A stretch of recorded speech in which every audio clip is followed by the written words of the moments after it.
الحمدللہ رب العالمین، الصلاۃ والسلام علی سیدنا المرسلین وعلی آلہ اصحابہ اجمعین، اما بعد۔ تمام قسم کی تعریف، حمد و ثنا، کبریائی، بڑائی، بزرگی اللہ رب العزت کے لیے لائق و زیبا ہے۔ درود و سلام انبیاء کرام پر، خصوصاً نبی مکرم رحمت للعالمین امام الانبیاء محمد صلی اللہ علیہ وسلم پر۔ رب اشرح لی صدری ویسر لی امری واحلل عقدۃ من لسانی یفقهوا قولی، رب زدنی علما رب زدنی علما، اللہم فقہنا فی الدین، اللہم فقہنا فی الدین۔ اب آیت نمبر 3 دیکھیں گے ہم۔ اعوذ باللہ من الشیطان الرجیم، بسم اللہ الرحمن الرحیم۔ حرمت علیکم المیتۃ والدم ولحم الخنزیر وما اہل لغیر اللہ بہ والمنخنقۃ والموقوذۃ والمتردیۃ والنطیحۃ وما اکل السبع الا ما ذکیتم وما ذبح علی النصب وان تستقسموا بالازلام، ذالکم فسق۔ الیوم یئیس الذین کفروا من دینکم فلا تخشوہم واخشون، الیوم اکملت لکم دینکم واتممت علیکم نعمتی ورضیت لکم الاسلام دینا، فمن اضطر فی مخمصۃ غیر متجانف لإثم فإن اللہ غفور رحیم۔ صدق اللہ العظیم۔ ترجمہ ہے، تم پر مردار حرام کیا گیا ہے، اور خون اور خنزیر کا گوشت، اور وہ جس پر غیر اللہ کا نام پکارا جائے، اور گلا گھوٹنے والا جانور جسے چوٹ لگی ہو، اور گرنے والا، اور جسے سینگ لگا ہو اور درندے نے کھایا ہو، مگر جو تم ذبح کر لو، اور جو تھانوں پر ذبح کیا گیا ہو، اور یہ کہ تم تیروں کے ساتھ قسمت معلوم کرو، یہ سراسر نافرمانی ہے۔ آج وہ لوگ جنہوں نے کفر کیا تمہارے دین سے مایوس ہو گئے، تو تم ان سے نہ ڈرو اور مجھ سے ڈرو۔ آج میں نے تمہارے لیے تمہارا دین کامل کر دیا، اور تم پر اپنی نعمت پوری کر دی، اور تمہارے لیے اسلام کو دین کی حیثیت سے پسند کر لیا۔ پھر جو شخص بھوک کی کسی صورت میں مجبور کر دیا جائے، اس حالت میں کہ کسی گناہ کی طرف مائل ہونے والا نہ ہو، تو بے شک اللہ حد سے بخشنے والا نہایت مہربان ہے۔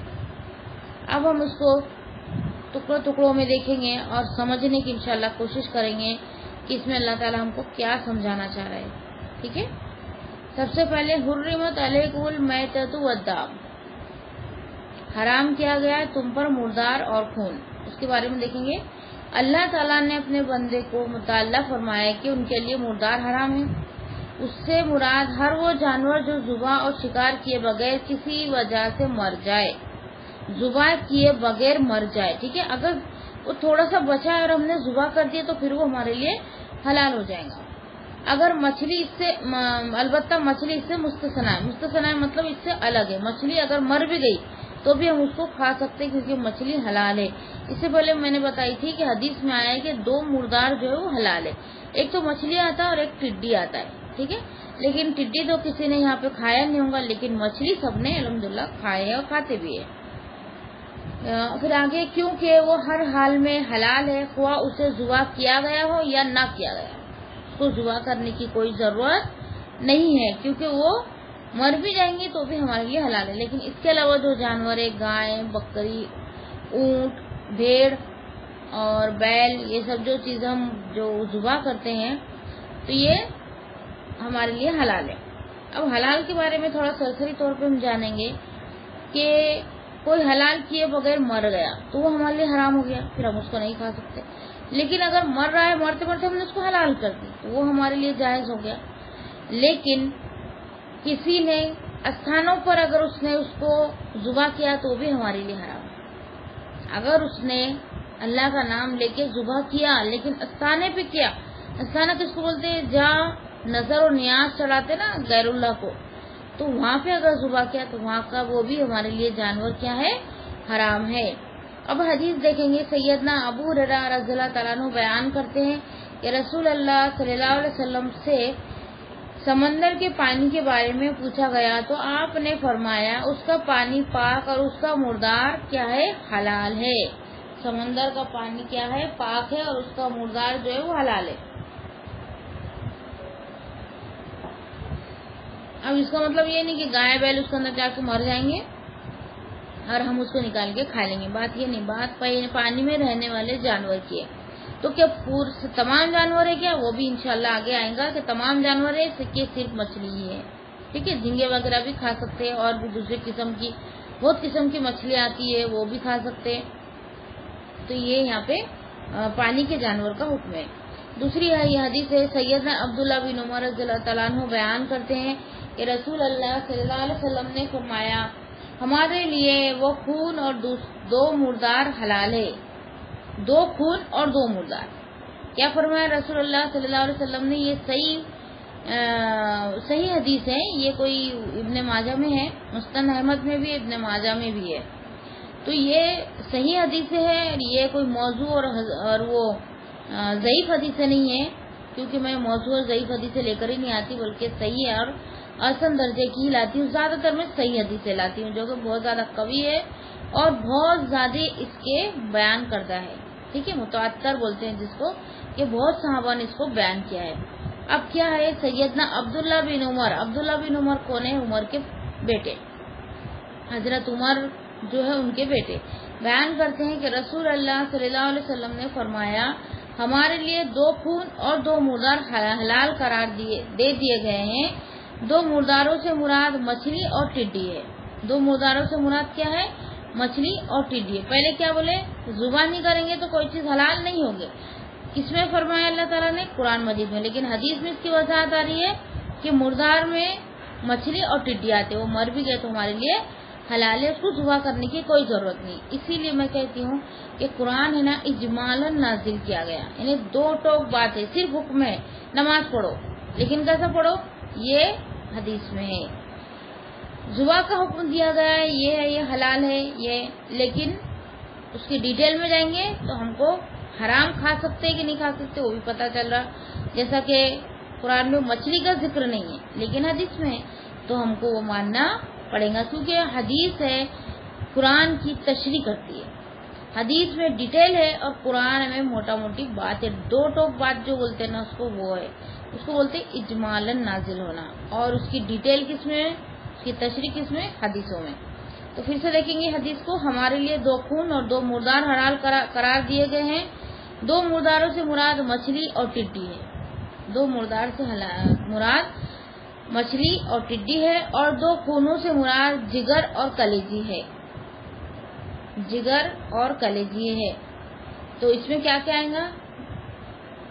تلی، جگر شاید تلی کو بولتے ہیں، اور کلیجی تو سب کو پتا ہے، اور دوسرا اس میں کڈنی جو بولتے ہیں نا، گردہ نا، تو وہ بھی ہے۔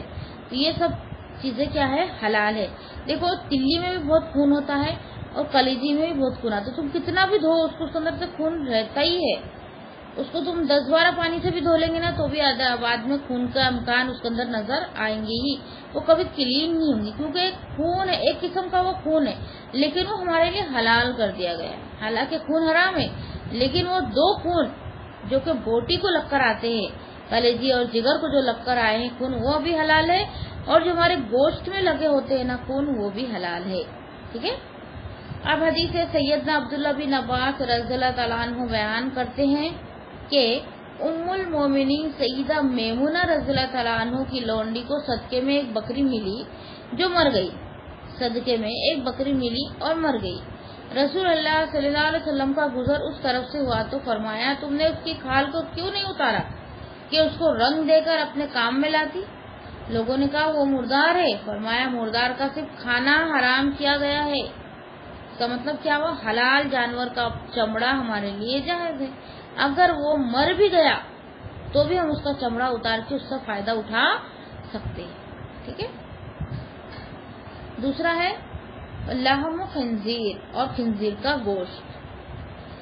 سور خواہ پالتو ہو یا جنگلی، جس طرح اس کا گوشت حرام ہے اسی طرح اس کے جسم کے باقی تمام اعضاء اور چربی وغیرہ بھی حرام ہے۔ دیکھو